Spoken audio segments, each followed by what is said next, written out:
Қайырлы күн, құрметті халайық. Мына желіде марқұм Арман Дүйсенов бауырымыздың жары Айсұлу ханым көптеген мәліметтер беріп жатыр. Далада қалдым, үйім жоқ деген әңгімелер кетіп жатыр. Оның бәрі әрине біздің жүрегімізге батады. Мен миллионердің әйел емеспін, менде артық ақша деген болмайды. Мен өзіме қалып беретін едім бай болсам. Менің де туған туысқандарым бар, бауырларым бар, анамның немерелері бар, қазір шөберелері бар деген сияқты. Солардың бәріне айтады ғой қазақта, бір үйге бір адамға нәсіп береді деп. Мен бірақ ол аспаннан түсіп атқан жоқ. Аяқ қолыммен жаңағы біресе ан жаққа ұшып кетем, біресе мен жаққа ұшып кетем. Әндетіп жүріп те, концерт беріп жүріп те, нәпақамызды тауып жүрген адамдарымыз. Оның бәрі әлгі ақша бүйтіп жинап, ақшаны кереметтей қылып жинап атқан жоқпын. Сондықтан да мен үй алып берем деп айта алмаймын. Бірақ мен әкімшіліктің жігіттеріне шықтым. Әкімнің өзін емес, сол әкімшілікте істейтін жігіттермен ақылдастым. Қалай көмек беруге болады? Кезінде Зәкең марқұм талай өнер адамдарына кезексіз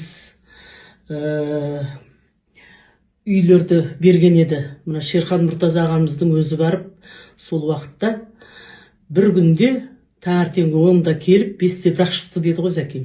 60 пәтер алып кеткен екен. Бүкіл радио, телерадио компанияның жұмыскерлері 30 жыл, 20 жыл пәтер жалдап сол тұрған екен. Сол жағдайды Зәкең жасап кеткен еді кезінде. Олжас Сүлейменов ағамыз келіп 20 пәтер алып кеткен екен.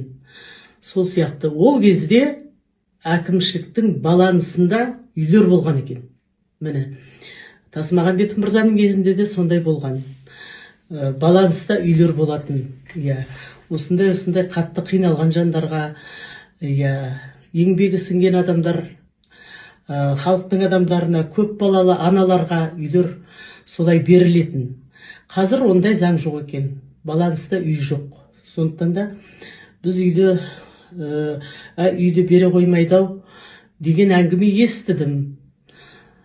Соны жеткізгім келеді. Енді менің бір сенетін бір адамым бар.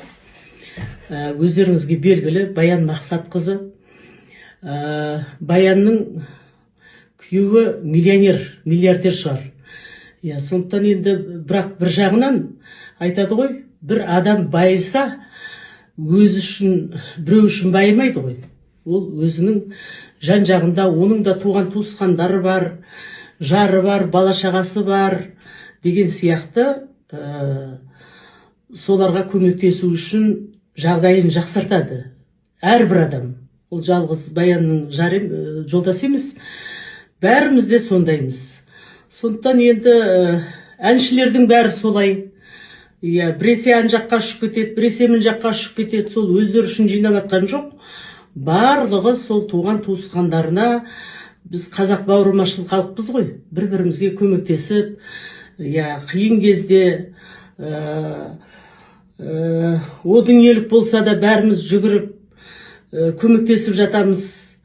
Тойы болса да шашуымызды шашып жатамыз. Сол сияқты ғой енді.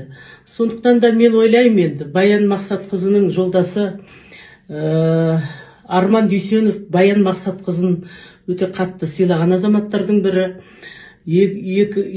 Қашан әңгімесінде жаңағы Баян Мақсатқызы деп өте жоғары баға беріп отыратын. Сондықтан да Баянға ғана сеніп отырмын. Баянның жолдасы екеуі ақылдасып,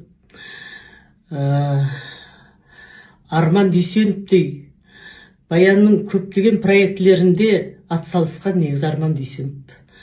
Аранжировкасына дейін, әндерге дейін кешілудің мықты әндерін жазып берген біздің марқұм Арманжан.